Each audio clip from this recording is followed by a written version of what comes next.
I'd like to call the Special Safety Services and Licenses Committee meeting to order. Madam Clerk, could you please take a roll? Councilwoman Horayan. Present. Councilman Donegan. Present. Councilman Campopiano. Present. Councilman Paplaskas. Councilman Wall. Here. Council Vice President Vargas. Present. Councilman Ferry. Here. Council President Marino. Present. This time I'd like to ask if there's anyone in council chambers that would like to make public comment on the item that's documented here tonight, the one item. Anybody here for public comment? Tom, is there anyone on Zoom? There is no public comment. Okay, therefore I'd like to close public hearings. Second, public comment. First item on the agenda and the only item on the agenda is a victualling license for Psalms 138 DBA Chicanos located at 82 Ralph Street. This was something we held over from the last Safety Services meeting because they needed the letter from the Rhode Island Department of Health, which was received on June 7th, 2024. Do I have a motion to approve? Motion to approve. Second. Is there any discussion or questions for the applicant who is present? Should you need to ask them any questions? Madam Clerk, could you please take a vote? Councilwoman Horayan. Yes. Councilman Donegan. Yes. Councilman Campopiano. Yes. Councilman Wall. Yes. Council Vice President Vargas. Yes. Councilman Ferry. Yes, Council President Marino. Yes. the motion passes. Do I have a motion to adjourn? Motion to adjourn. Second. All those in favor say aye. Aye. Thank you. The meeting is adjourned.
Evening, welcome to the regularly scheduled Cranston City Council monthly meeting. Today is Monday, June 24th. At this time, if the clerk could please take the roll.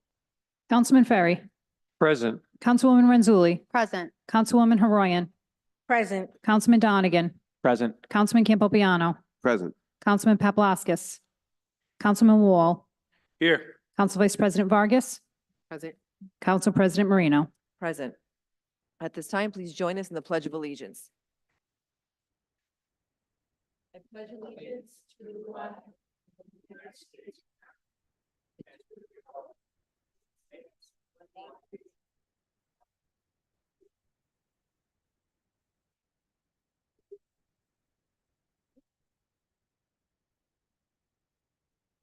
Next, we have approval of minutes.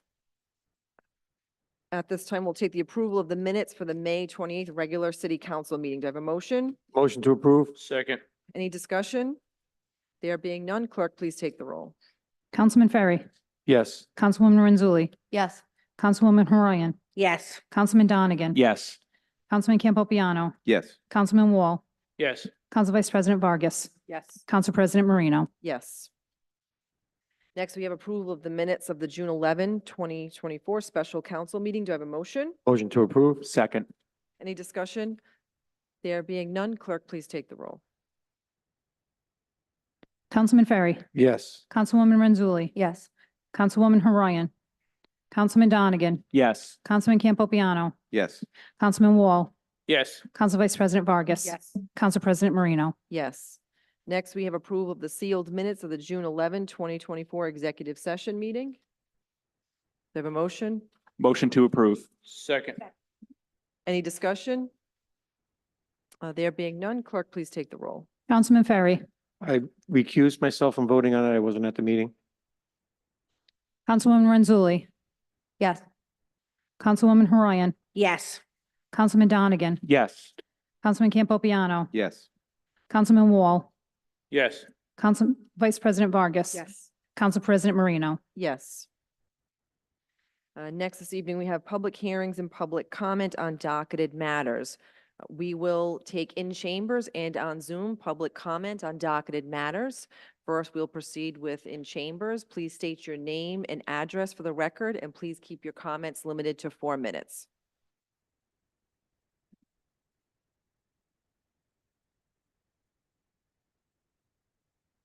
Good evening. My name is Susan Blake. I live at 173 Grand Avenue in Cranston.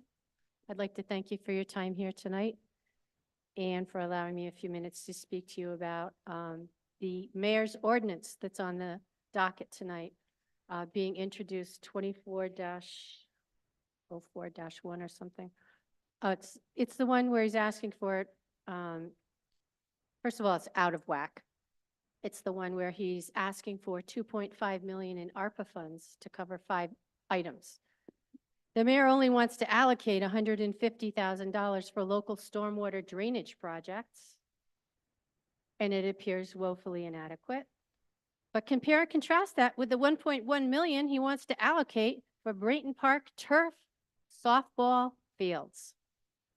$150,000 on infrastructure, 1.1 million on a ball field. I don't know, just a little tilted. I don't know what the field looks like, but I am really having difficulty understanding how it warrants 9.5 times as much ARPA dollars as dangerous stormwater drainage situations. Those stormwater drainage failures impact commuters, school buses, creates dangerous sidewalk passage. It erodes streets, it damages businesses, it floods homes, it destroys property. This is symptomatic of the mayor's disconnect with reality.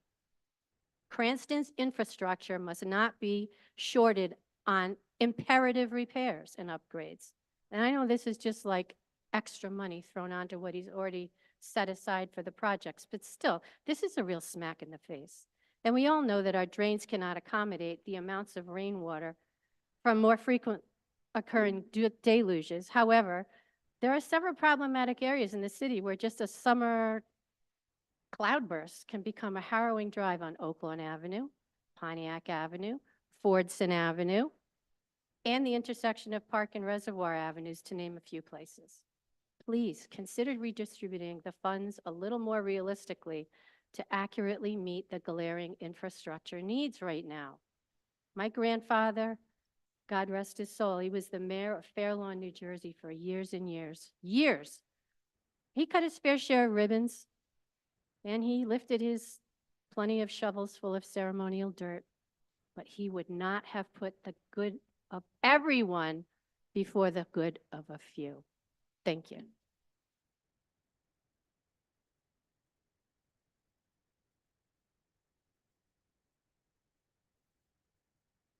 There being no one else in chambers that wishes to be heard, Tom, is there anyone on Zoom that wishes to be heard on docketed matters?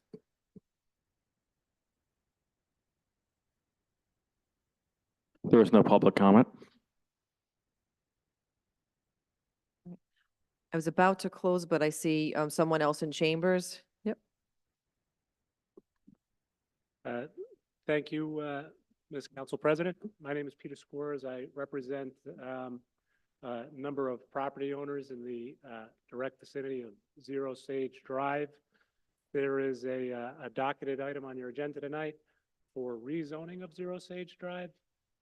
First, I'd ask, is this the appropriate time for commenting on that, or is it going to be further public comment in the agenda, further on in the agenda? You can speak now. That's fine. Okay. Yep. Thank you. I'll be brief just because I know that there was extensive public comment at the ordinance subcommittee. The one difference between when I spoke then and now is that there was an executive session of the ordinance subcommittee on that Zero Sage Drive ordinance. I just point out that under the Zoning Enabling Act, zone and ordinance amendments are required to be done through a public process. So I'd question to the extent that any discussion in that executive session had an impact on the passage of that ordinance. I would question whether that complies with the Zoning Enabling Act. But just to reiterate the points, the reason you went into executive session is because there was a lawsuit filed over this. I know my letter is in the record, so I'm not going to go over it point for point, but I think it's abundantly clear that you are not required by law or because of this lawsuit to enact this ordinance. Essentially, it's just going to be a question for each council member as a matter of policy, whether you think this is an appropriate ordinance to pass. But I would like to reiterate just one related point, and that is under state law, and that's Title 45, Chapter 23, Section 61. When a development requires both approval from a planning board and an ordinance amendment from a council, you need to go to the planning board first. I know that other requests for ordinance amendment that have come before the Cranston City Council have been denied on that basis. I'm thinking of the Costco ordinance amendment that came a number of years ago. I think it was 2020. But they skipped that step. That step was skipped here as well. This subdivision is going to require planning board approval. And there's been promises made on the record here that when they apply, it's going to be limited to a certain number of lots. But the only way to know that for certain is to go to the planning board first, get your subdivision approval as is required by state law. I know there's a couple of other residents in the ordinance in the chamber tonight, so I won't take any more of your time. But I would just come back to the points that were made in my letter, which are essentially you are not required to pass this ordinance because of that lawsuit. I think the process here is out of order. And then finally, I would just circle back to the new point that arose since that last public hearing before the ordinance committee, and that is, zoning ordinance amendment need to be done in the public, so the public can hear why the council is passing the amendment. Having an executive session of the ordinance committee doesn't comply with that. So with that, thank you very much.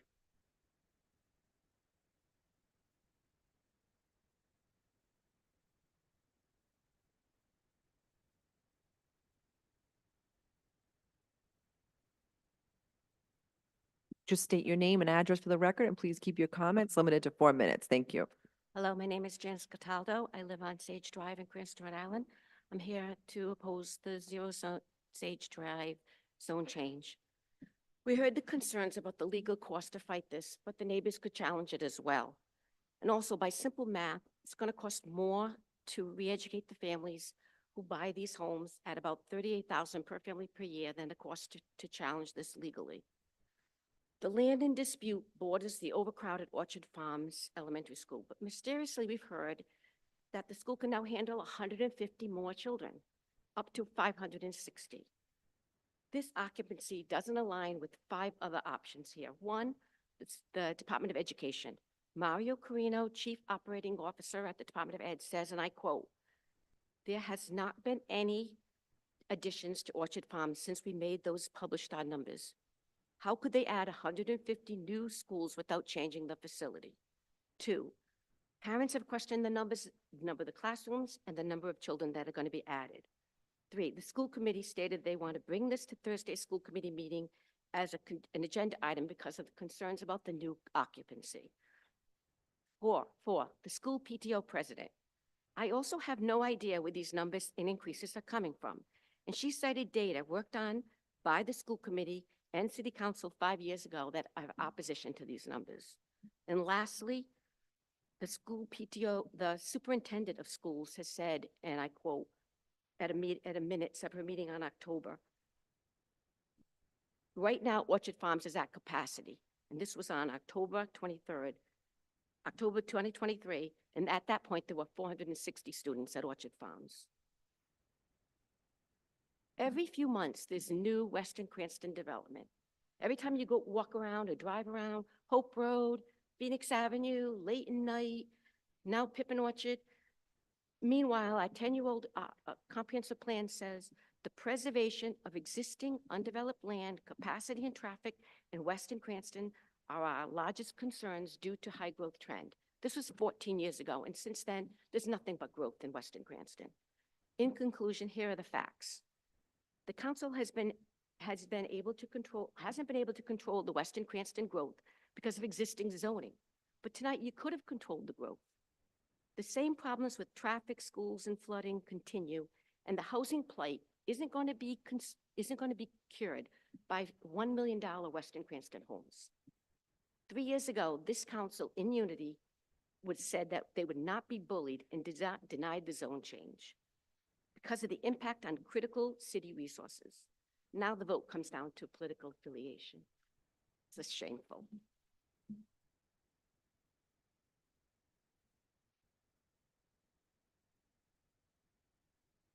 Vin McChrystal, 65 Sage Drive.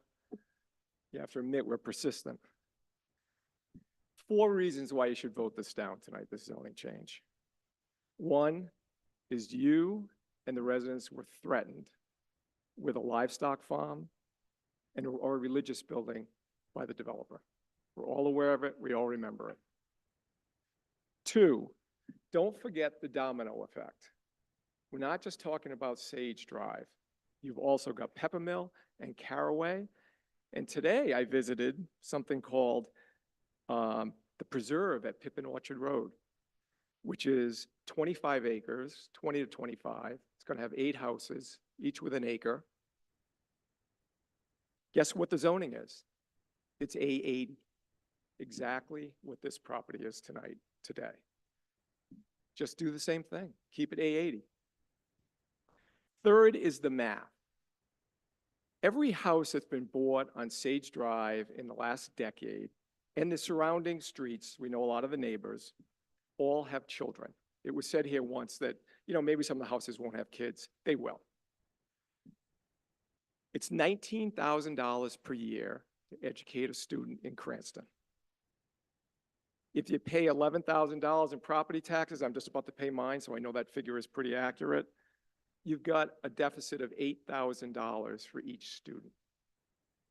If you take the domino effect and the new Preserve at Pippin Orchard, and you multiply that out for the lifetime of the student in the school, you're talking about over $2 million, the hole in your funding. that you've got to replace that. This is above and beyond the property taxes.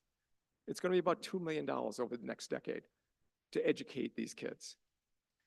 And the last reason, the fourth reason, is that no one wants this. We've been in front of you multiple times. I know you've all seen me a lot, and my wife, and a lot of other people. Nobody wants this. None of the residents want this. So why vote for it? What is the point? You should be doing, as elected officials, what the citizens and the taxpayers want, as long as it's good for the city. And with the numbers, it's bad for the city. So I encourage you to vote this down. Thanks.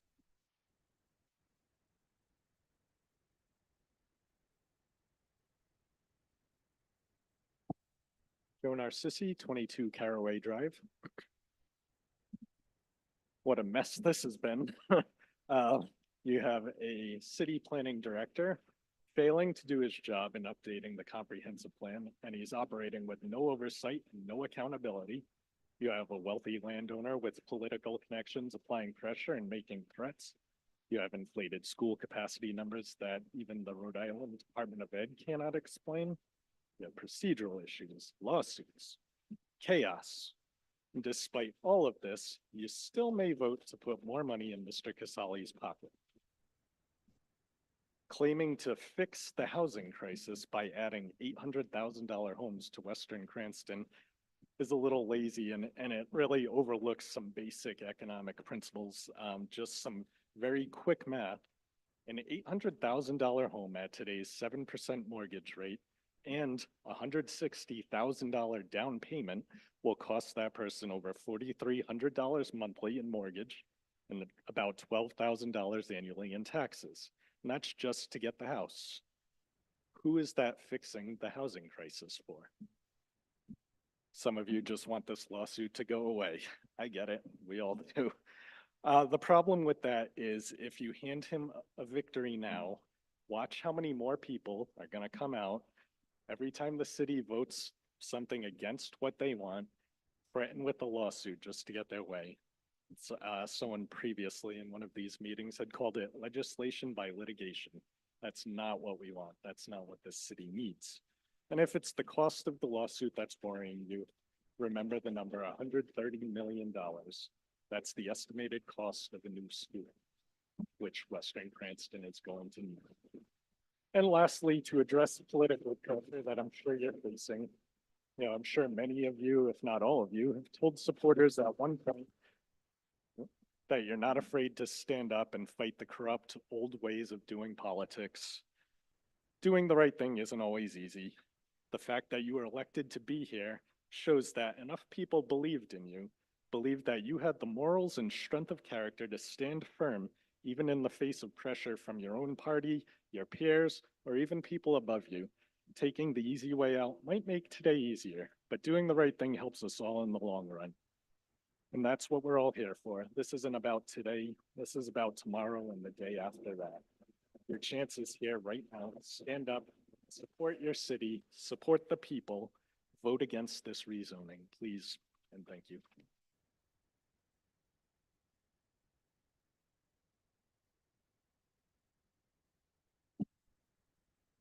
Good evening. My name is Elizabeth Noonan. I'm an attorney with the law firm of Adler, Pollock and Sheehan, and I represent the property owner and taxpayer of the city of Cranston, John Casale. I was the one that initiated the lawsuit following the denial of previously several years ago.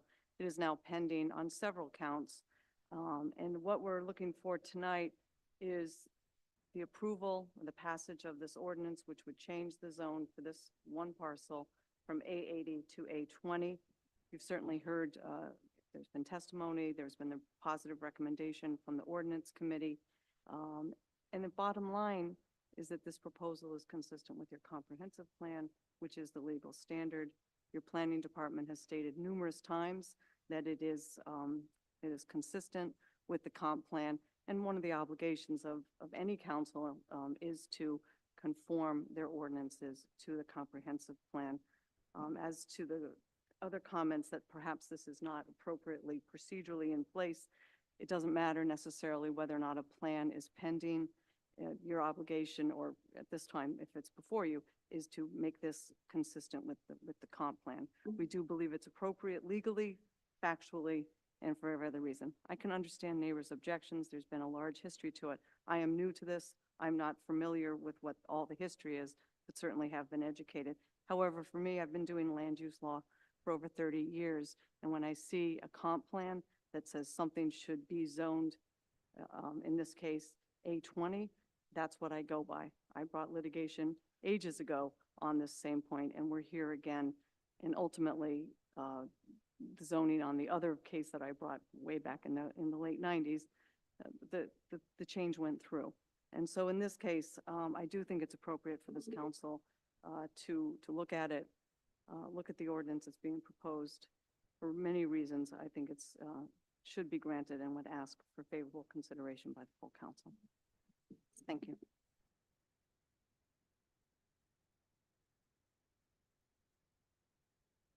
There being,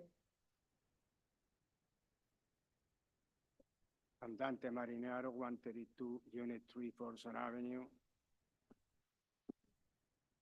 Right there. I guess these people were more informed than I was. All I can tell you is when Western Cranston started developing, there was an issue with the water table.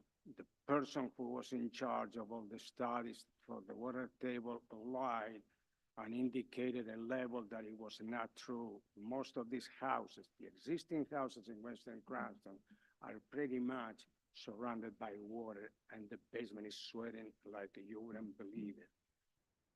We are also forgetting that the more we build, water has to go somewhere. And it amazes me that we, I believe, tend to forget what happened in the past 15 years, 2010, 2024. Water has to go somewhere. You guys keep building, you guys keep developing, and it's very nice. Yeah, legally it may be what it was. Things have changed. You cannot apply today the zoning that it was applied years back when a lot of this stuff wasn't happening. I think I'm siding with everybody here. Zoning changes shouldn't happen the way they are happening. Tax-wise, I still have to see a benefit from it. Our property taxes keep going up. At the meantime, that people keep building and making money out of that. So I believe that you guys need to really, really consider today's environment, not what it was 10 or 15, 20 years ago regarding the zoning values and rules and regulations. Thank you.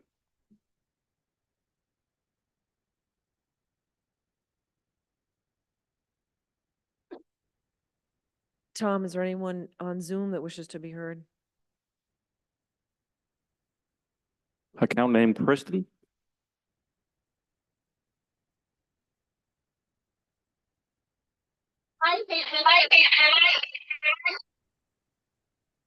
Hi, good morning. Can you hear me okay? They need to mute any, if they have a feed in the background, they mute that. Is that better? Yes. Perfect. Thank you so much. I'm having some technical difficulties hearing the mic from my Zoom. So if I'm repeating what my neighbors say, I apologize, but I echo the sentiment of my neighbors who have spoken. excuse me, I'm just going to interrupt. Can you please state your name and address for the record as a reminder, and please keep your comments limited to 4 minutes, and as a specific no, if you can Yes, please, absolutely. if you can please slow down so that he can properly record everything that's being stated. Thank you. Sure. My name is Kristen Narcissi. I reside at 22 Caraway Drive. And I'm going to echo a lot of what I'm sure my neighbors have said previously. I speak to you today as a parent of 2 children. One of them that is at Orchard Farms, the other just transitioned to Hope Highlands. I've served on the PTO for 7 years there. I've been on the PTO board there for 4. I no longer reside as a board member, but I have been there at times where we have discussed the capacity issues, and I do not understand the numbers that were presented at the last meeting. And when we've dug a little deeper and researched a little bit further, the Department of Ed didn't understand them either. So I just want that to be said again as food for thought that the numbers don't really make a ton of sense. And it's not really fair that we're discussing numbers at the 11th hour when they probably should be spoken and discussed at a planning meeting before we reach city council level. But that being said, I ask the same question I ask all the time. How does the rezoning benefit the people of Cranston? Besides Mr. Casali and his attorney, who comes to this meeting and supports this concept? It impacts our municipalities here. It impacts our children. It impacts the existing taxpayers. I do not support this at all. And I ask that you agree with us and follow the people, the taxpayers, and follow what our feelings are on this as well. It's very frustrating to me that some of you who have supported us in the past have changed. And I assume that that comes down to the pending litigation. And it's very scary to me that pending litigation can change legislation. It's just not fair and not right. So please do not allow this rezoning. My neighbors and I are not saying he's not allowed to build. Building is fine. We want him to be able to build the homes that he's allotted, but not to rezone at the sake of the fellow neighbors. Thank you. Account name Gilmore's. Hi, this is Trisha and Michael Gilmore. We live at 4 Peppermill Lane, and we are here on Zoom to support our neighbors. We've also been in front of this council many times over rezoning for Peppermill Lane, which is a similar issue, and will absolutely come before you should you decide to vote for Mr. Casali. I would just like to, instead of repeating, I think my neighbors have done a great job of representing facts, but I would just like to remind everyone that contrary to what Mr. Casali's legal representative just mentioned, this is not in conjunction with the comprehensive plan. The comprehensive plan, the approved comprehensive plan and approved future land use map has that parcel on Sage Drive as A80. Somehow, mysteriously, there's a link attached that makes it appear that the comprehensive plan was updated in 2012. I have yet to receive response or myself to find any documentation that supports that revised future land use map, which mysteriously shows these parcels as A20, was actually adopted. So again, this is not voting for something that is consistent with the comprehensive plan.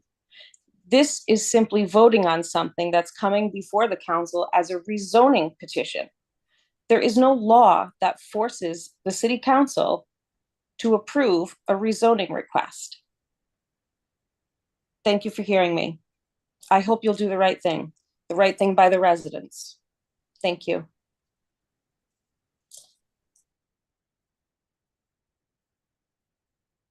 There's no other public comment. Public comment on docketed matters is now closed. Next this evening, we have reports of committees. We'll go to the Claims Committee and Chairman Wall. Thank you, Madam Chairman. There was a Claims Committee meeting held on June the 3rd, 2024. There is no paid claims report available at this time, and I have nothing further to report. Thank you. Next, we go to Safety Services and Councilman Ferry as Chair of Safety Services and Licenses Committee. Thank you, Council President. I have nothing to report from the meeting on June 3rd, but I do need to report that on the meeting we had tonight at 6:45, the victualling license for Psalms 138, doing business as Chicanos, located in 82 Rolfe Square, was passed.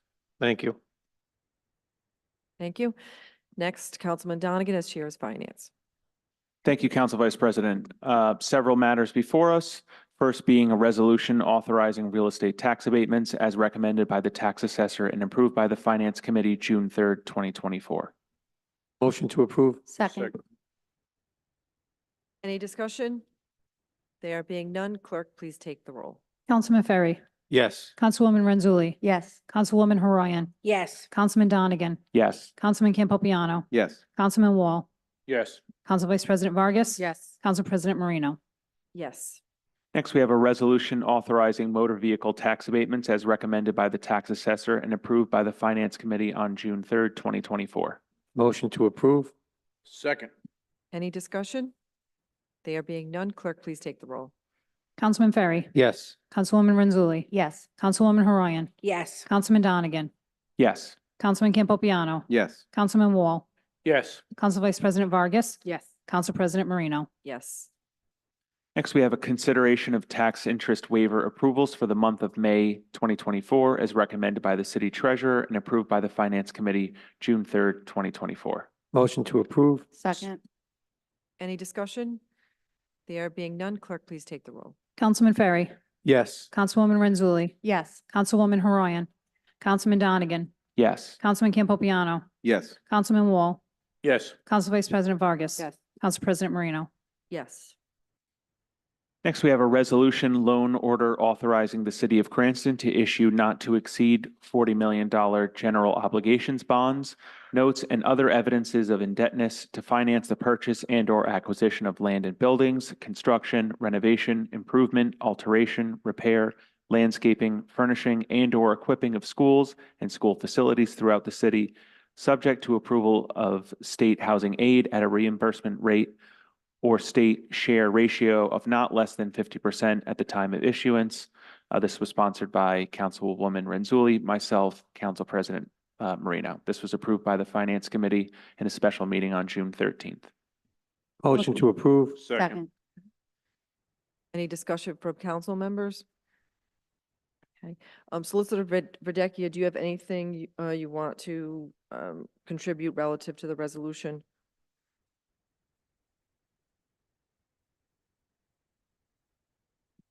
Okay, thank you, Solicitor Verdecchia. All right. There being no further discussion, clerk, please take the roll.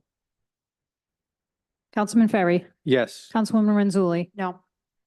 Yes, I'm sorry. Councilwoman Haroyan, Councilman Donegan, Yes. Councilman Campopiano. Yes. Councilman Wall, Yes. Council Vice President Vargas, Yes. Council President Marino. Yes. Lastly, we have an ordinance authorizing the city to utilize Eastern Cranston Police Impact Fees and Western Cranston Impact Fees towards police rent. This was sponsored by myself and approved by the Finance Committee in a special meeting on June 13th. Motion to approve? Second. Any discussion? Councilman Donegan. Thank you, Council President.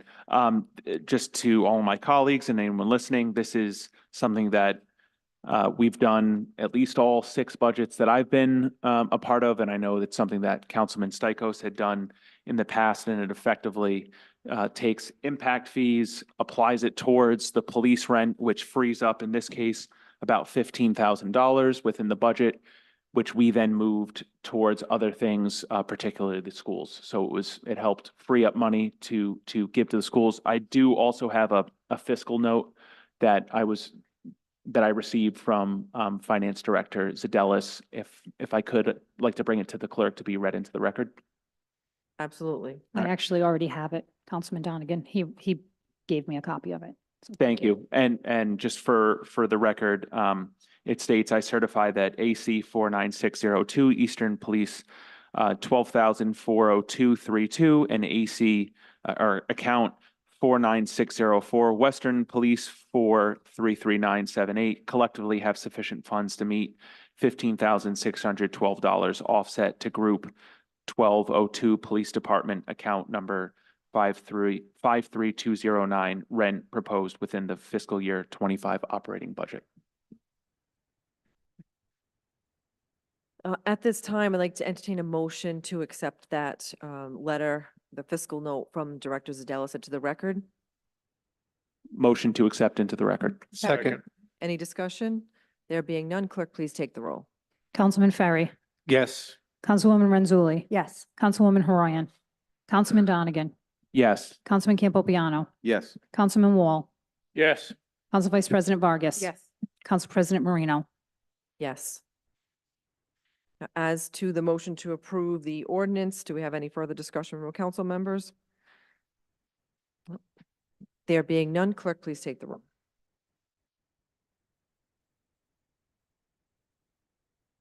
Councilman Ferry, Yes. Councilwoman Renzulli, Yes. Councilwoman Haroyan, Yes. Councilman Donegan, Yes. Councilman Campopiano, Yes. Councilman Wall, Yes.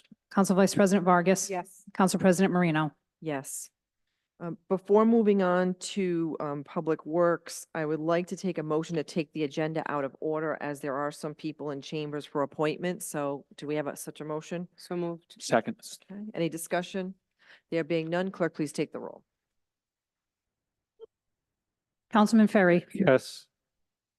Councilwoman Renzulli, Yes. Councilwoman Horian, Yes. Councilman Donegan, Yes. Councilman Campopiano, Yes. Councilman Wall, Yes. Council Vice President Vargas. Yes. Council President Marino. Yes. Okay, I'd like to go to page 4, election appointment of city officials, and go to the appointment of Ralph Bakari as alternate number 2 to the Juvenile Hearing Board to fill the unexpired term ending December 1 of this year, as requested by Councilman Wall. Do we have a motion? Motion to approve. Second. Any discussion? No discussion? Clerk, please take the roll. Councilman Ferry, Yes. Councilwoman Renzulli, Yes. Councilwoman Horian, Yes. Councilman Donegan, Yes. Councilman Campopiano, Yes. Councilman Wall, Yes. Council Vice President Vargas. Yes. Council President Marino. Yes. Next, we have the reappointment of Jennifer Cowart to the Public Library Board of Trustees for the term of August 1 of this year through July 31 of 2027, as requested by Michael Goldberg, the chairperson of the Library Board of Trustees. Do I have a motion? Motion to approve. Second. Any discussion? There being none, clerk, please take the roll. Councilman Ferry, Yes. Councilwoman Renzulli, Yes. Councilwoman Horian, Councilman Donegan, Yes. Councilman Campopiano, Yes. Councilman Wall, Yes. Council Vice President Vargas. Yes. Council President Marino. Yes. Next, we have the reappointment of Vincent D'Onofrio Jr. to the Building Appeals Board for the term of March 4, 2024 through March 4, 2029, as requested by Councilman Paplaskas. Do we have a motion? Motion to approve. Second. Any discussion? There being none, clerk, please take the roll. Councilman Ferry, Yes. Councilwoman Renzulli, Yes. Councilwoman Horian, Councilman Donegan, Yes. Councilman Campopiano, Yes. Councilman Wall, Yes. Council Vice President Vargas. Yes. Council President Marino. Yes. Next, the reappointment of John Hill by the Council President to the Historical Cemeteries Commission for the term of March 4 of this year through March 4 of 2029. Do I have a motion? Motion to approve. Second. Oh, no vote. Is that right by the clerk? Is that automatic appointment? Okay, I apologize. No vote is necessary, so there will be no motion. That will do it for the appointment. I want to thank all of those willing to serve on our local boards and committees and commissions. We appreciate your volunteerism to the greater community as a whole. Okay. Next, we can go to Council Vice President Vargas, back on page 3, to the Public Works Committee. If you can report as chair of the committee. Thank you. Thank you, Council President. At this time, the Public Works Committee met on June 13th, and there's nothing out of that committee to be reported. I'll move on to the Ordinance Committee, if I may. The Ordinance Committee was held on June 13, 2024. There are 2 items. The first item is 4-24-01. That is ordinance and amendment of Chapter 17 of the Code of the City of Cranston, 2005, entitled Zoning, Change of Zone, 0 Sage Drive. This is petitioned by property owner John Casali III, approved by the Ordinance Committee on June 13, 2024. Do I have a motion? Motion to approve. Second. Discussion from council members. Councilwoman Renzulli. Thank you, Madam President. I am actually curious about the same thing that some residents had mentioned, based on the superintendent's comments at an October meeting of the school committee, in which she said either Bain or Western Hills needs to be replaced. At some point, Hope Highlands is going to need to be returned to an elementary school due to all the development in Western Cranston. Right now, Orchard Farms and Oak Lawn are at maximum capacity, and at some point, we're going to need to turn it back into an elementary school. And it goes on from there. That's the only really relevant part. So I'm just curious how the calculation for maximum capacity has changed based on, I don't believe there were 560 students at Orchard Farm at that time. So I'm just wondering how it's being calculated. I couldn't really get an answer from RIDE because RIDE does their own calculation. And they said that we needed to ask the district itself. So I'm just curious about that, what the actual capacity is. And I don't know if we're allowed to ask the superintendent, or if you know that from the assistant superintendent that you had communication with. That's up to if the superintendent has more to add to that, but, that's, no, she has nothing pertinent, Okay. to So that. Yep. did the communication that you had with, I believe it was the assistant superintendent, do you know how that number was calculated? As stated at the ordinance committee meeting, and everyone since that time has had ample opportunity to reach out, just as I did. That was a reach out to the superintendent's office to find out what the student current numbers were and what the capacity was. No skin in the game, was surprised as everybody else as to what the numbers were that were provided. And then, as you know, that email was forwarded to everyone, and that's the extent of it. I have no other knowledge, no other conversations. I just rely on the information from the school department relative to the school's capacity, and that's it. Yep. Understandable, thank you, Council President. So that is just a bit concerning to me. It's still concerning to me. I did contact RIDE. I did pull data from RIDE's website, which is, they haven't done a new building study since 2017, so I don't know if they have reconstructed classrooms, or if they would be taking away self-contained classrooms or art and music, and they're utilizing those rooms. I just think that if in October there was 460 kids in the school and they were at capacity, I don't understand how now, 560 would be the capacity. So because I don't know that, I don't feel comfortable with this, and I will not be able to vote yes. Thank you. Any further discussion from council members?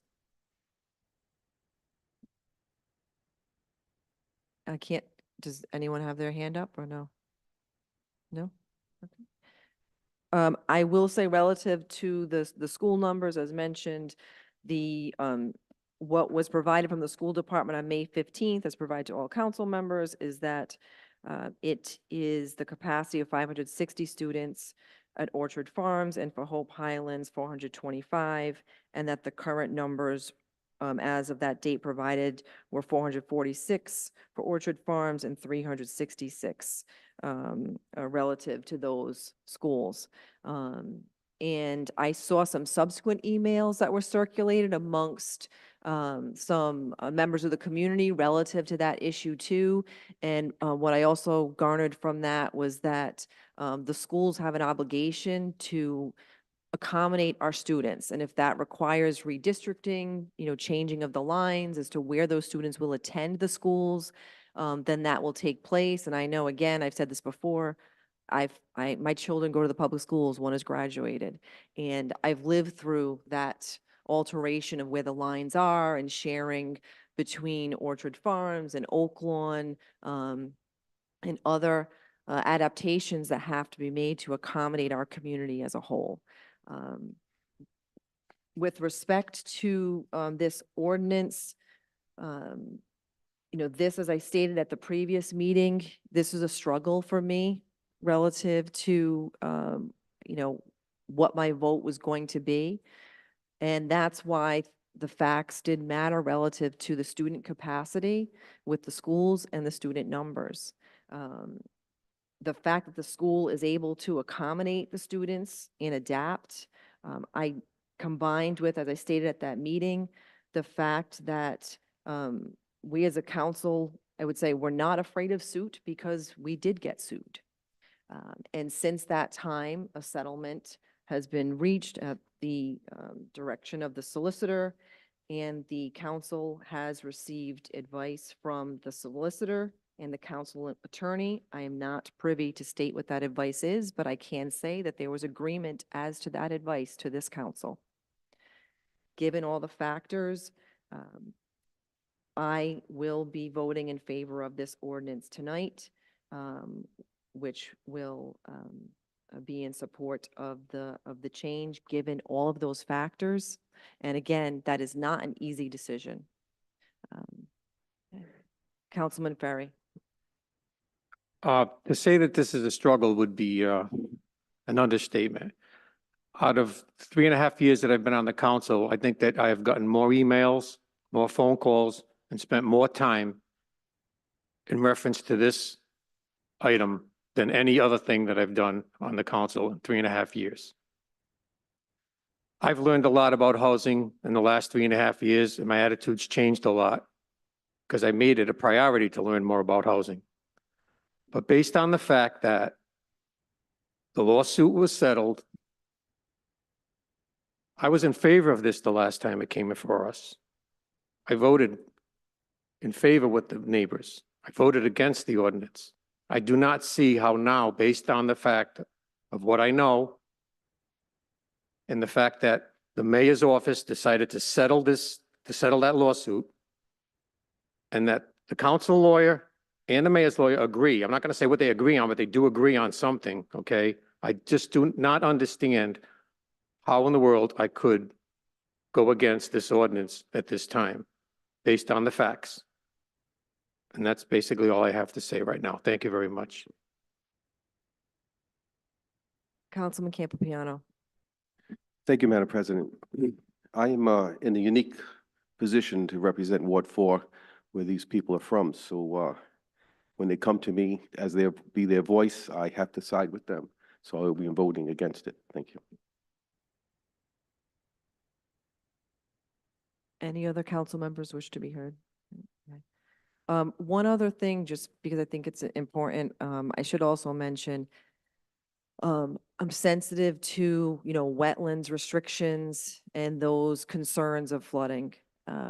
Along those lines, DEM is going to have to give approvals and permits relative to any development that takes place at that location. So I just want it to be, clear that there are safeguards that are in place, and hopefully that addresses the situation at hand too. Councilman Donegan? Thank you, Council President. I voted for the zone change when this was before us a few years ago. I think given the circumstances since then, there's even more reason to vote in favor this evening. No one has put pressure on me.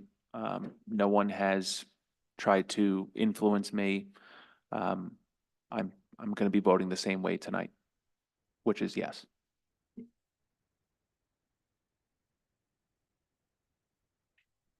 All right, at this time, clerk, please take the roll. Councilman Ferry, Yes. Councilwoman Renzulli, No. Councilwoman Horian,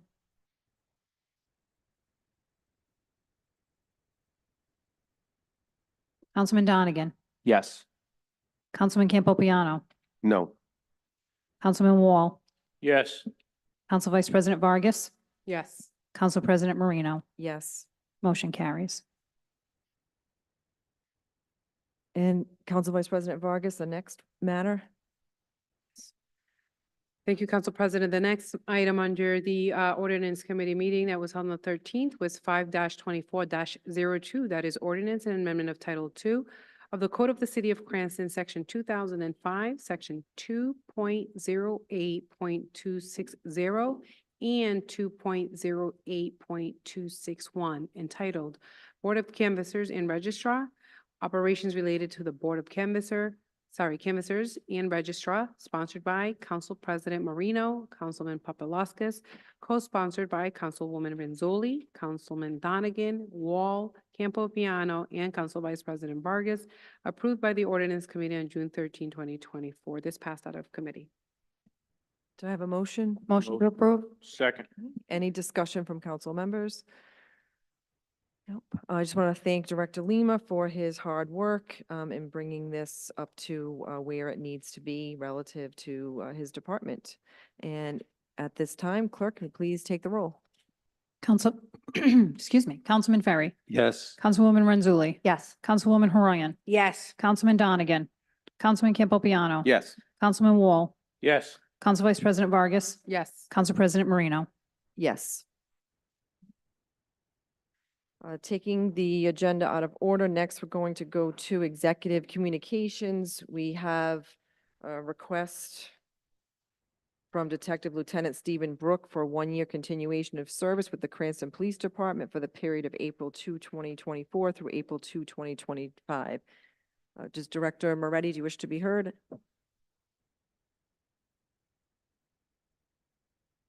Thank you, Detective Lieutenant Brooks has been on the police department for quite a long time. He certainly has served admirably and has qualified for extension, and so the administration urged passage of his extension. Thank you. Thank you. And I want to thank Detective Lieutenant for his service in the Cranston Police Department and to the community as a whole. Do I have any discussion from council members, or a motion first, I should say? Motion to approve? Second. All right. Any discussion? There being none, clerk, please take the roll. Councilman Ferry, Yes. Councilwoman Renzulli, Yes. Councilwoman Horayan, Yes. Councilman Donegan, Yes. Councilman Campopiano. Yes. Councilman Wall, Yes. Council Vice President Vargas. Yes. Council President Marino. Yes. Next, we have the legal expense analysis for the period of July 1 of 2023 to June 24, 2024. Do we have anything from the administration or members of the council?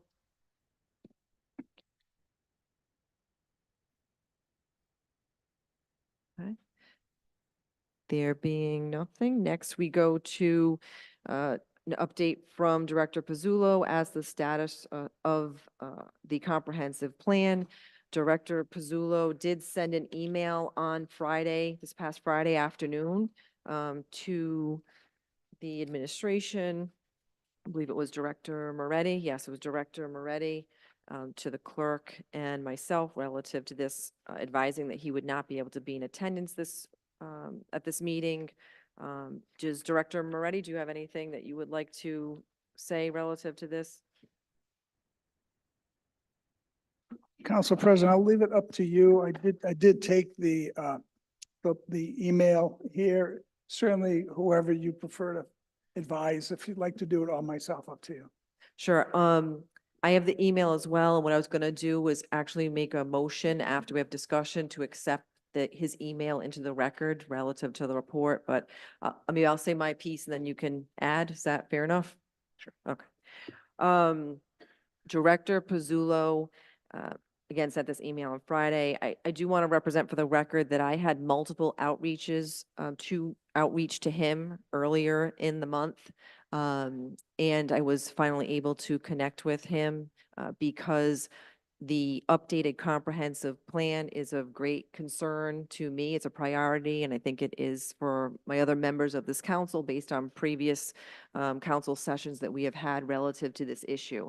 And I know I have attended some plan commission meetings relative to this subject as well to make sure that we're on track. And the Planning Commission, as has previously been reported from the director in our discussions, has hired a consulting firm to assist them to make sure that they are on track with the updating, and we have been given assurances that they have been on track relative to updating.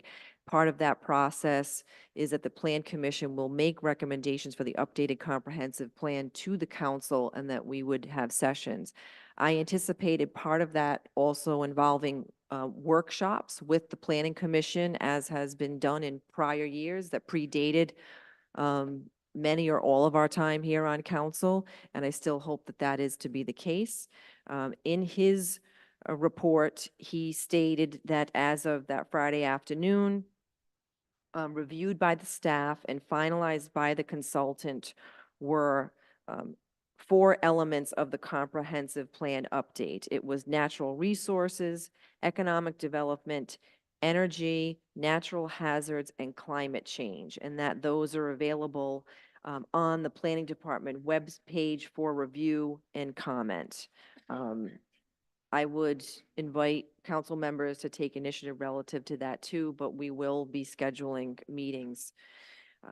Then the other chapters, he said, there that have been received and reviewed by the staff and sent back to the consultant for revisions will be posted as soon as they are resubmitted by the consultant, and those were housing and implementation plan.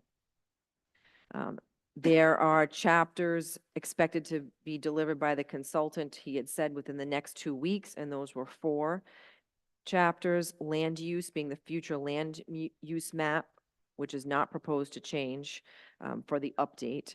Services and facilities, recreation, and circulation. He just wanted to make clear the staff had not seen the initial drafts of those remaining chapters, and once they receive them, they will work on them and get them over with a draft to be compiled by the Plan Commission for review.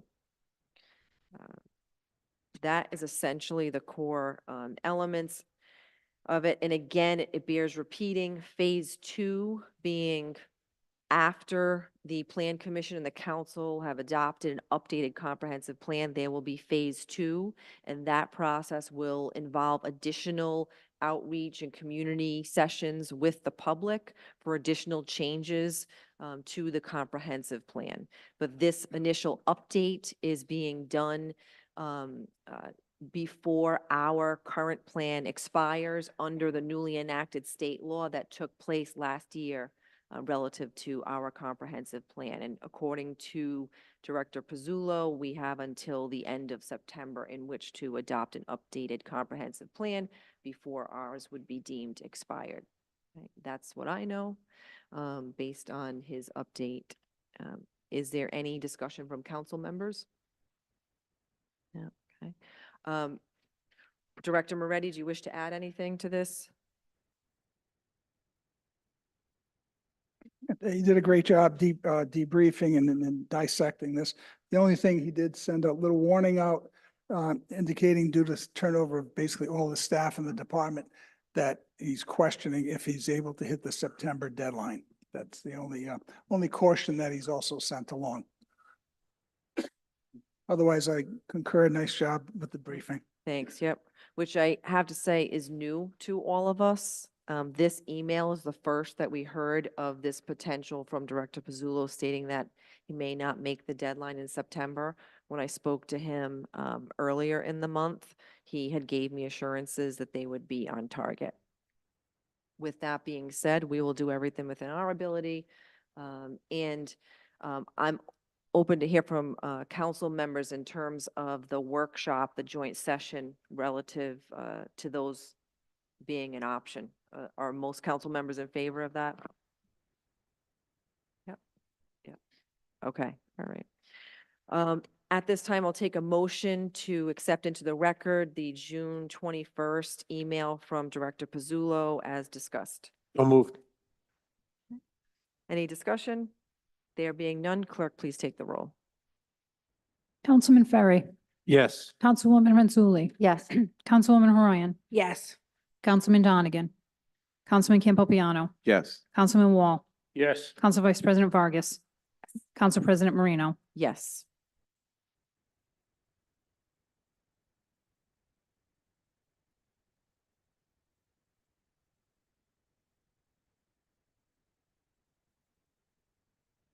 Now we will go to page 4, public comment on undocketed items. If there's anyone in chambers or on Zoom that wishes to be heard on any undocketed matters, please state your name and address for the record.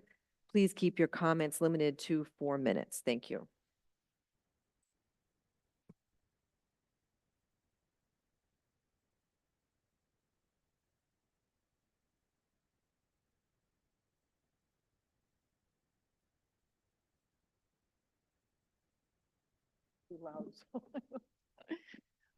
I've come to City Council several months ago with a problem that has not only affected me, but other seniors I've met. It is harassment from the drug addicts that the legislature have allowed to reside there as well. I stopped coming hoping that my problem would end, but it's only gotten worse, much worse.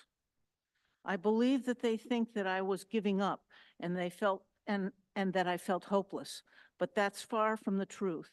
I now plan on doing all I can to get them removed from all senior housing and placed together in their own apartment complexes. The decision of the legislature was a tremendous flop. After I spoke to you in the past, these bullies had meetings at the community room in the complex. They then started hanging around at the entrance, pleading their case to as many people that they could, saying that I was mean. I watched as the sober people started treating me poorly or just walked by ignoring me. They have scratched and dented my truck, entered my apartment, stole and ruined my possessions. They steal my food, canned, cooked, or frozen. They kill several of my plants. They scratched and gouged most of my furniture. They take my meds, terrorize my cat when I'm not home or at night. I can tell when they have been because she hides. This list could continue filling a whole page, but I don't have the time allotted to me. My hairdresser observed that my hair has been chemically burnt and also cut. This they do at night. You might ask, how can they get in and how come I don't wake up and don't hear them?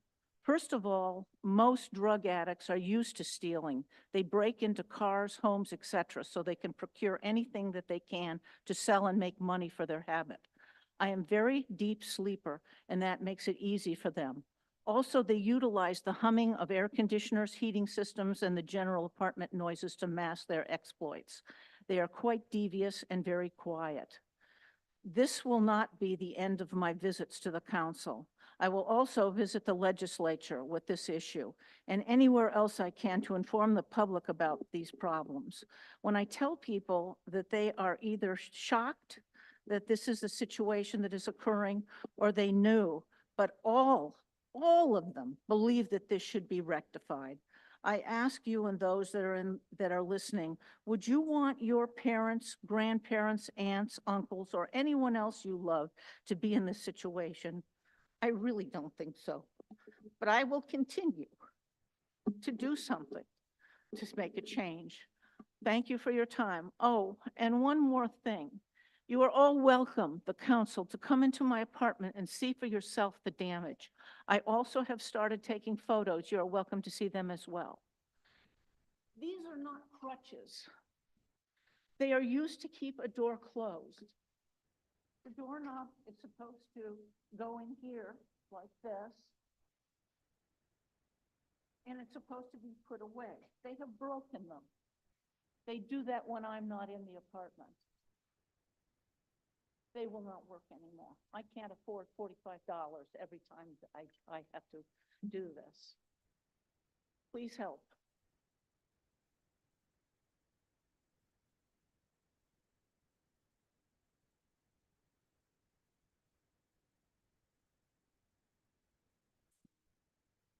Tom, is there anyone on Zoom?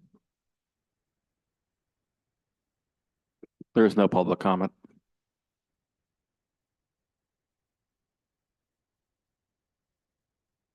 I do want to mention, just relative to what was just mentioned, that I understand in the past, the housing director, the police department have responded, so I know that they're open to being of assistance, and I'm sure that after this evening, that will continue, and I'll be sure to reach out myself. Thank you. Right. There being no further public comment in chambers or on Zoom on undocketed matters, next we go to page 5. Just under Council President Communications. I will look to the administration for the status of the Perry Corporation report on the city's bridges and culverts. If Director Moretti, if you have any update as to when the report is expected to be received. Thanks.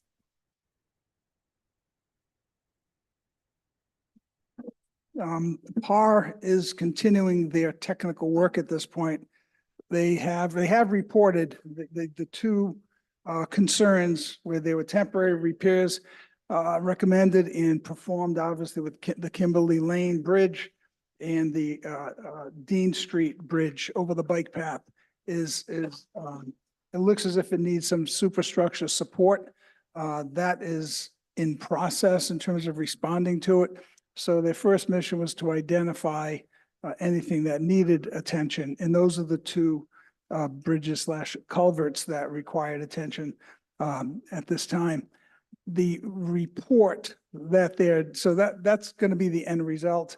They're now working on all the bridges or culverts that they've inspected in a very technical way and basically in engineering terms to be able to use that information to get an estimate as to what the costs would be for any other repairs or maintenance items along of all the bridges and culverts. And they'll package, they'll have reports, they'll have 15 different reports, I believe they're working on for each of those projects. And it will culminate into a long-term plan to recommend addressing any deficiencies that may exist going forward, and that would be for budget, basically long-term budgetary purposes. Don't hold us to this, but when you hear about needing to, I'll say, add some structural support to the Dean Bridge, probably, if you don't hold me to it, but I asked the question, probably in the vicinity of $25,000-$30,000. We're not talking hundreds of thousands of dollars at this point.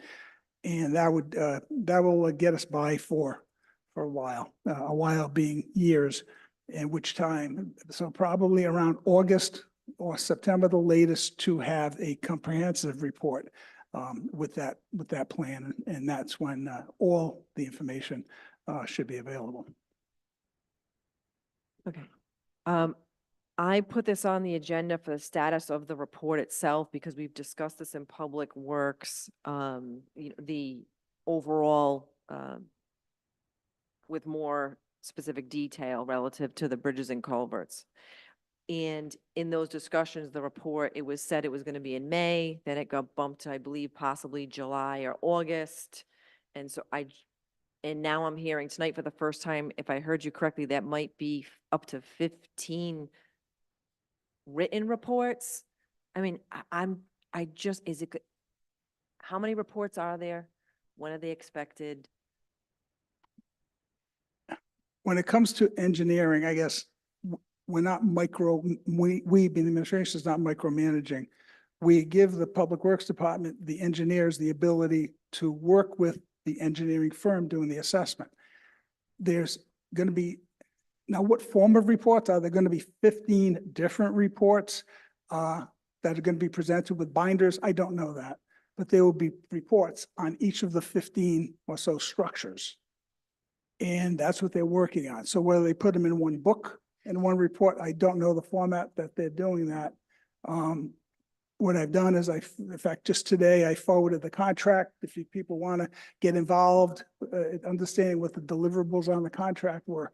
But no, I don't know the exact form, whether it's 15 separate reports that are included in one report. And frankly, if the substance is the same, we're not hooked up on the number of, if it's 15 or if it's one comprehensive with 15 chapters, it's viewed the same way. It's basically addressing, as you know, the mayor was the one who was very proactive with this. This had never been done to anyone's recollection in the city to do the assessment of the bridges and culverts. And this initiative has been very successful. It's going extremely well, extraordinarily technical, to the point that we've been advised in the administration, we won't understand the technicalities of those reports unless you're a certified engineer. So we want to give them their latitude to be able to develop the specifications and any of the deficiencies so they can be addressed. Whether they be in 15 separate reports and then it's part of one binder, I'm not sure. We don't see that as a substantive matter. So we don't, to us, if they want to give us 15 little ones and one big one with 15 chapters, we're good either way. We don't want to micromanage them. Not looking to micromanage again, where we bring forth the inquiry because we don't know the information, and you relayed to us that there would be a report.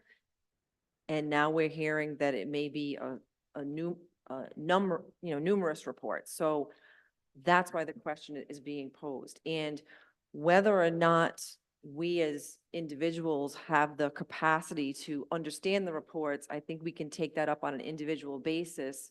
And we just want the information, and that's not a bad thing. I didn't say it was a bad thing. Be more than happy to share the information that we get. I gotta tell you, the mayor is not gonna micromanage an area that we don't understand as technicians. We rely on these consultants and they're paid handsome money for that. So we expect positive results, informative results, actionable results. We're all doing the same thing. They did give a report. The bottom line is we got what we needed to know at this point, what needs to be addressed in the short term. We're talking a report that's going to affect us for the city of Cranston for years to come.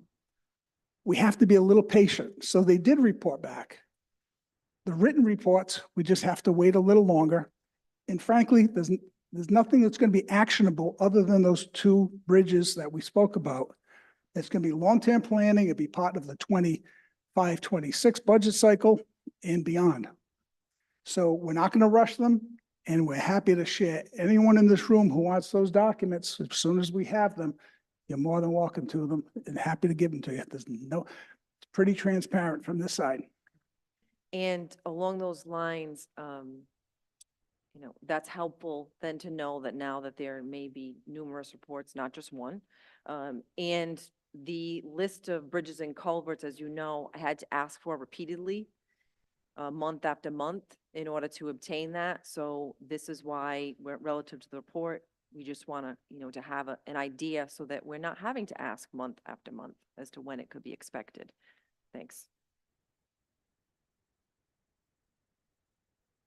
Any?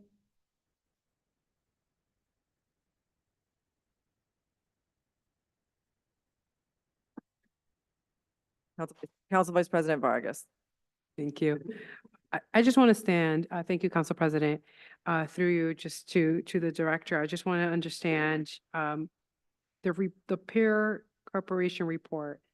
Is that report available or is that not available? Just the one that's noted on here. I know there's numerous, but are any of them already available that could be shared? None of them have been vetted. There's different stages of production of them, but none of them are vetted. The administration hasn't seen them, so they'd be considered work in process that I'm sure the engineers would like to. I think it would be very distracting if you wanted to see things halfway through, and I'm not even sure, frankly, if that's the right thing to do.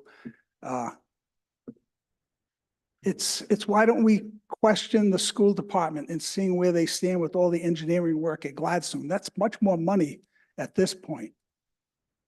And they're in the middle of things. That's like asking for the same documents and having reviews when there's a lot of technical information to review. We request to let the professionals do their job for the best interest of the taxpayers in the city. To distract them from their work effort is going to cost more money and not achieve anything. Unless you folks have a great background in engineering, that you might want to participate in some fashion in public forums.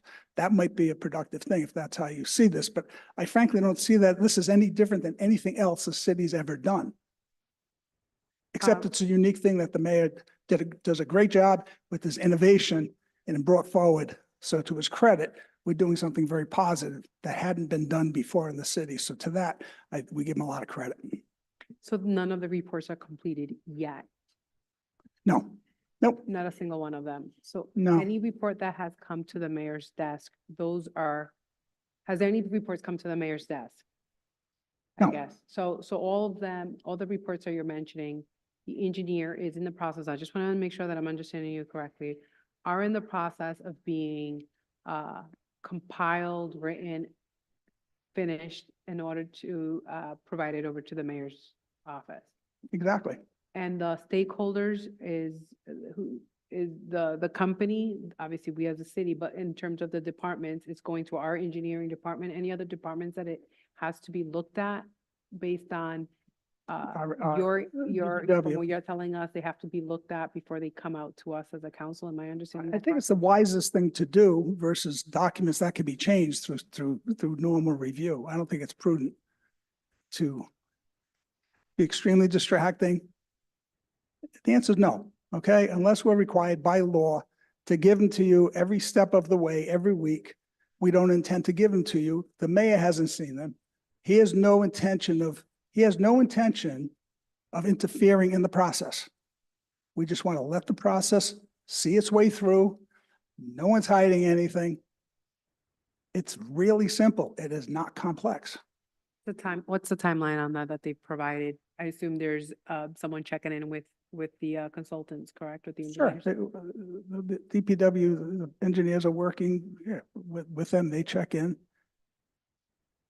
I don't ask them what days, they don't give me reports. I checked in on Tuesday at 10 o'clock or Fridays, and we give them a job to do. We expect very favorable results, good for the taxpayers, good for the residents. Kick the tires here and there, ask some fundamental questions, and we leave it to the professionals to do their work. Thank you. I just have one last question. So who's project managing this? Is that going through you? Are you their point of contact? No, The DPW? no. It's a combination of Mr. Bernardo and Mr. Matus. Sorry, Mr. Bernardo. Mr. Bernardo's working, I believe, 10 hours a week. A couple of projects, as you know, we're short a DPW director. And so we have him assisting on managing some of these projects. The former DPW director? Yes. Thank you.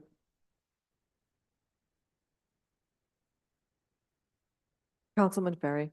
I would just think that we would want to have a full-time public works director when we have projects like this going on, so we can have a better set of eyes on these things, and they can be managed properly. So I just don't understand why we're not actively trying to put a full-time public works director on the job. We have one engineer in the city, no full-time public works director. So I just can't for the life of me imagine why we wouldn't be leaning in that direction right now. And as far as I know from the budget, there wasn't even a line item to replace the public works director next year. So I just don't understand why you would want to go through this without a public works director. I don't understand it. We don't want any of the bridges to collapse without advance notice.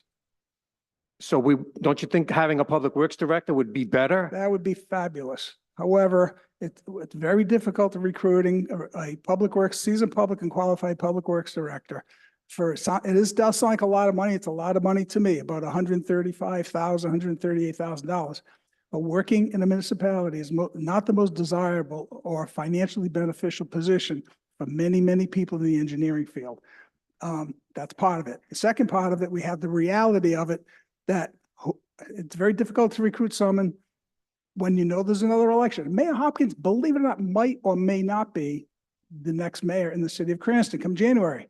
It's hard to recruit under those circumstances, knowing that it's an at-will employee that could be terminated or not accepted by a city council, or particularly if you change parties. As you know, there's probably a decent likelihood that it's a possibility. So recruiting a public works director with less than 2 years, less than a year remaining in someone's term does not add to it. And knowing the scrutiny that the council puts people through a vetting process is not easy at all. As you witnessed by the last time Mr. Bernardo made it through by the skin of his teeth, a highly qualified individual. Those are some of the reasons why there isn't. So there's nothing more than we would like relative to our public works department, but to have a qualified public works director.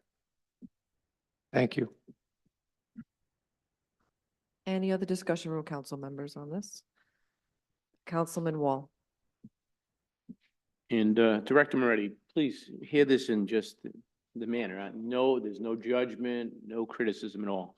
But I heard the question, is there a timeline when the report will be finished? Is it accurate to say you don't have a timeline when this report, or these reports rather, I'm not trying to be sarcastic, will be finished? It's estimated that it would be the August, September timeframe to have the detailed reports with all the engineering specifications in a report as to a long-term planning tool to be practically utilized. What's happening at this point, that's not done. Before you get to that document, you have to know what the problems are, and then the technical work that would be required to be done so that they can begin to attach numbers as to their estimates of what the cost of that work would be. So it is a process. They just don't go to a bridge and just slap something together. It's highly engineered. It's probably one of the most technical documents that we'll be seeing in the last 4 years, frankly. So they're estimating at this time to have a completed 15 reports, one report, I don't know how many. It could be one big one or 15 little ones. But in the August, September timeframe is their best estimate as to when it'll be available. And just a follow-up, if in these meetings with Public Works, whoever does this meeting, who has this expertise in the city level, if that timeline is going to be pushed back, could you make the council, notify the council of that? Out of judgment, just say. Happy to. Probably going to be a month or so more than we realize. Happy to. And hopefully I'm hedging my bet to say September. Fair enough. Thank you. Any other council members? Councilwoman Renzulli. Thank you, Madam President. Director Moretti, I'm sorry if you already said this, but when exactly did they start this work, the Power Corporation? You can't hold me to it, but it was in the winter time. It was in the February, March timeframe, I think. If you look at the contract that I sent along, Yeah, that'd be the that's date. what I'm Then looking the at. field work, and then the field work will commence after that contract was awarded. Okay, so where it says the project management coordination of meetings and talks about building these reports you're talking about, or it says they allowed for a project duration term of approximately 6 months. I'm just wondering where that 6 months starts from. Probably in the February, March timeframe is, I know it wasn't before that, but. Okay. All right, great, thank you. Any other council members? No. Okay. We agree, Director Moretti, that this is important, and that's why we're asking the questions, because I'm getting them from constituents. And this is why it's important to know when the results are expected, because people are anxious to know. And again, the list of the bridges and culverts was not given until it was less than 2 weeks ago, despite being asked for about 3 months, relative to which bridges and culverts they were examining for this report. I hope that we don't have to ask for the report when it comes in. I hope that will be given to us so that we can give assurances to constituents that are reaching out that they have been examined and what the prospect is going forward for repairs. And if there are bridges, or it's more culverts that I've received calls on that some constituents are thinking are not being addressed, now that I at least have the list, I can say to constituents, which I have, and 2 were bridges, that they have been looked at. I couldn't even answer that question before because I asked for the list and it wasn't provided. So we hope we don't have to ask for the report again. Thanks. What I suggest, if you have concerns for your constituents, is indicate those 2 bridges, the one that we've already performed temporary repairs. Temporary is in the time frame of short years, 2, 3, 4 years, that they'll be supported. The engineers signed off on it. Should not be a problem at Kimberly. That right now there's no immediate danger on the Dean Street Bridge. There's what happens, you may have noticed that there's some of the veneer, the concrete veneer has fallen off. But just to shore up that project, that bridge, that will be shored up in relatively short order. I don't have the exact time frame, but it's not in a condition they feel it's going to be falling down anytime soon. But there'll be repairs done for several years until a financial plan is derived. In terms of all other bridges or culverts, there are no concerns that require any immediate attention. We can say a year or so, but there's nothing requiring immediate attention. That'd be the best message to send to constituents. And again, from a technical end, I could speak with DPW, but that is firmly where we stand. And so if there's, and it's not anticipated that there'll be any surprises at this point, because all the bridges and culverts have been inspected. Thanks.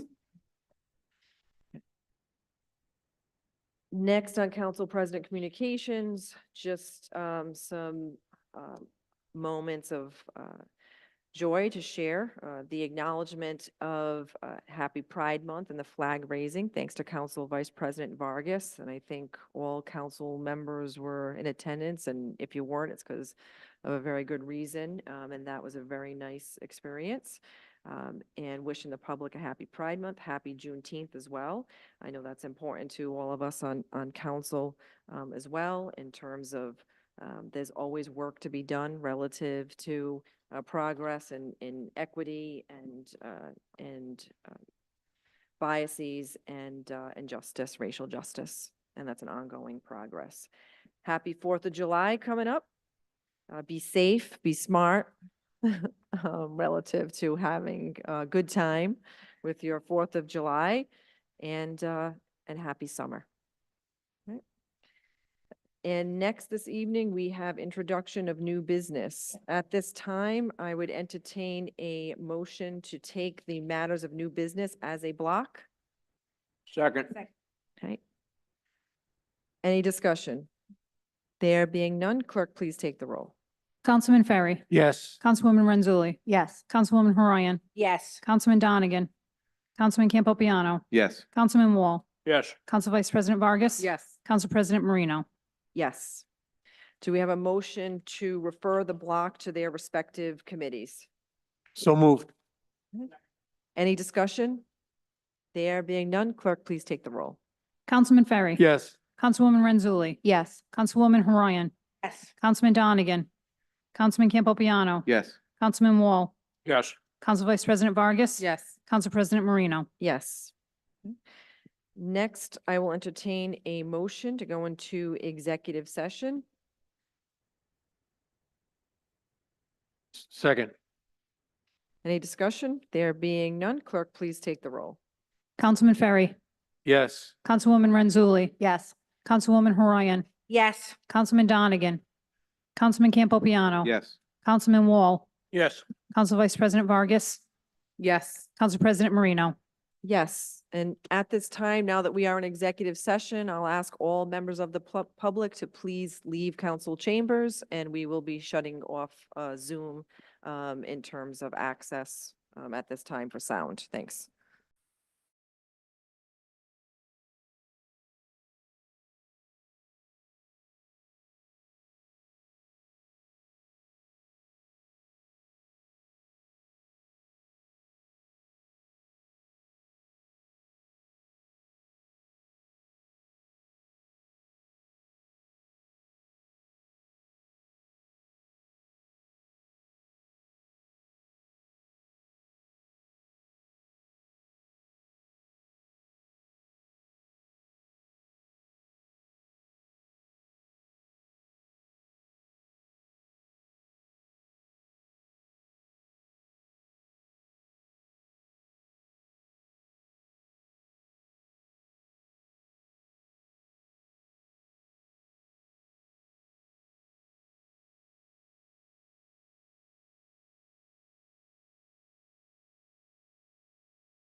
Right, do I have a motion to come out of executive session? So moved. Second. Any discussion? There being none, clerk, please take the roll. Councilman Ferry, Yes. Councilwoman Renzulli, Yes. Councilwoman Horayan, Councilman Donegan, Councilman Campopiano, Yes. Councilman Wall, Yes. Council Vice President Vargas, Council President Marino. Yes, now do I have a motion to seal the minutes of executive session? So moved. Second. Any discussion? There being none, clerk, please take the roll. Councilman Ferry, Yes. Councilwoman Renzulli, Yes. Councilwoman Horayan, Councilman Donegan, Councilman Campopiano, Yes. Councilman Wall, Yes. Council Vice President Vargas, Yes. Council President Marino. Yes, and just to report to the public, there were no votes taken in executive session. At this time, do I have a motion to adjourn? Motion to adjourn. Second. Hey, all those in favor say aye. Aye. Right, no opposed. Good evening.